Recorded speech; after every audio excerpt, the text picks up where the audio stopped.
مذاکرات کو لے کے آج ایک تو کابینہ میں شمشاد صاحب کی جو گفتگو ہے اچھا وہ کہہ رہے ہیں کہ ڈائلاگ جو ہے وہ ساری سیاسی جماعتوں کے درمیان ہونے چاہیے. چلیے آپ جن کے درمیان شروع ہو گیا ہے کوشش کریں کہ وہ تو کسی کنارے لگ جائے, کسی نتیجے پہنچ جائے, پھر اس کے بعد باقی جماعتوں سے بھی دیکھ لیں گے. اس وقت جو ڈائلاگ ہو رہا ہے وہ ساری جماعتیں اس میں شریک ہیں جو کسی نہ کسی طور قومی اسمبلی میں یا صوبائی اسمبلیوں میں موجود ہیں. صرف مولانا فضل الرحمان اس کا حصہ نہیں ہے اور ہمارے جو مینگل صاحب ہیں یعنی ایک اور جماعت ایسی ہے, باقی 90% جماعتیں وہ موجود ہیں جو اسمبلیوں میں ہیں.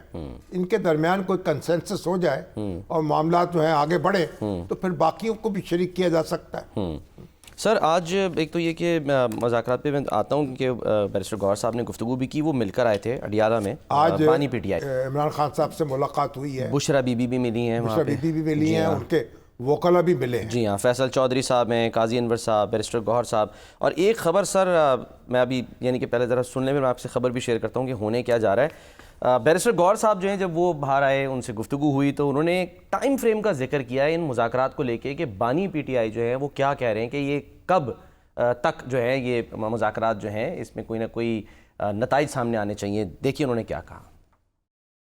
خان صاحب کو میں نے بتایا ہے جو مذاکرات شروع ہوئے ہیں, خان صاحب نے کہا ٹھیک ہے اچھی بات ہے مذاکرات ہو رہے ہیں لیکن ایک ٹائم فریم ہونا چاہیے, اس ٹائم فریم کے اندر اس میں کوئی پیش رفت ہونی چاہیے, یہی بہتر ہے. ہم نے پہلے بھی کہا تھا کہ جو ٹائم فریم ہم ایکسپیکٹ کر رہے ہیں وہ یہی کہ جی جلد سے جلد جتنے بھی ہمارے مطالبات ہیں, 2 میجر مطالبات ہیں اور بڑے جائز مطالبات ہیں, اس پہ کوئی پیش رفت ہونی چاہیے. خان صاحب کی ہدایات یہی ہے کہ جو پاکستان کی فارن پالیسی ریلیٹڈ ہے یا فارن ورڈ سے ریلیٹڈ ہے اس پہ عام لوگ کوئی بات نہیں کریں گے سوائے چیئرمین, سیکرٹری جنرل اور انفارمیشن سیکرٹری. یہ یورپین یونین اور امریکہ کے بیان جو بھی ہے اس پہ یہ 3 لوگ بات کریں گے, باقی نہیں.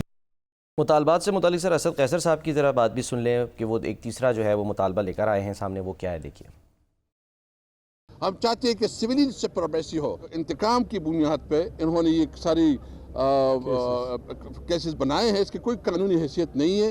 جو اس وقت ملک میں ان لافل انلیگل اقدامات ہو رہے ہیں اس کو بند کیا جائے.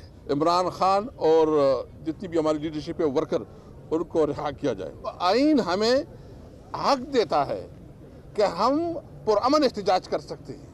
میں چیلنج کرتا ہوں کہ پی ٹی آئی کی کسی ایک کارکن کو دکھائے کسی نے گملہ توڑا ہو, کسی نے شیشہ توڑا ہو, کسی نے تشدد کیا ہو.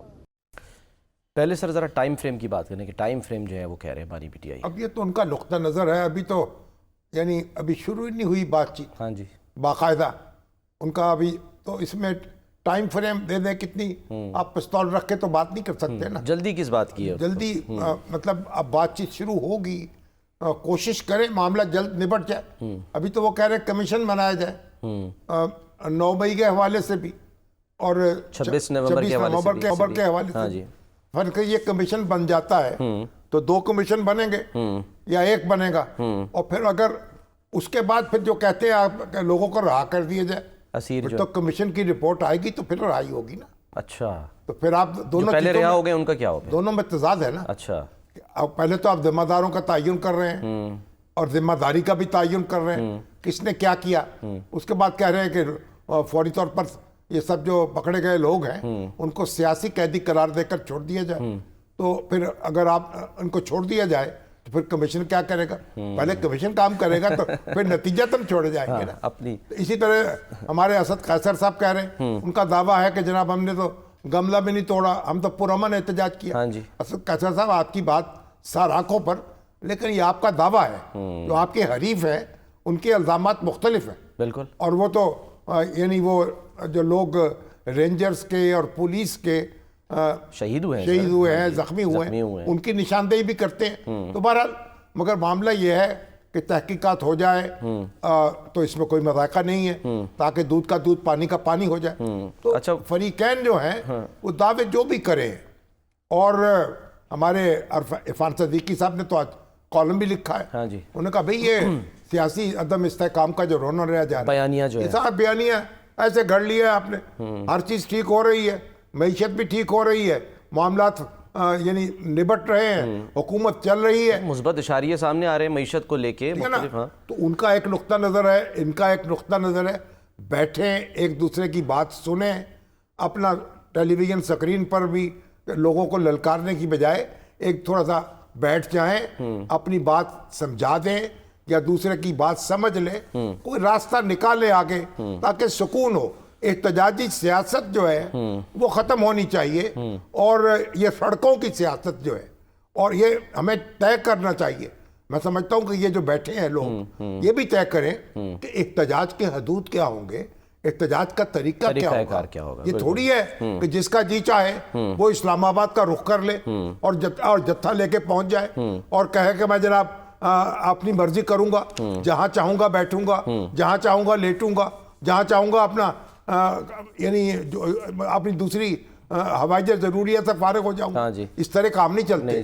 اور آپ جب مولانا فضل الرحمان دھرنا دینے کے لیے آئے تھے, جمیعت علماء اسلام کے لوگ آئے تھے پشاور موڑ پہ خان صاحب کے دور حکومت میں, انہوں نے انتظامیہ سے بات چیت کی تھی, طے کیا تھا کہ یہاں بیٹھنا ہے, یہ پشاور موڑ پہ دھرنا دینا, وہی وہ بیٹھ گئے.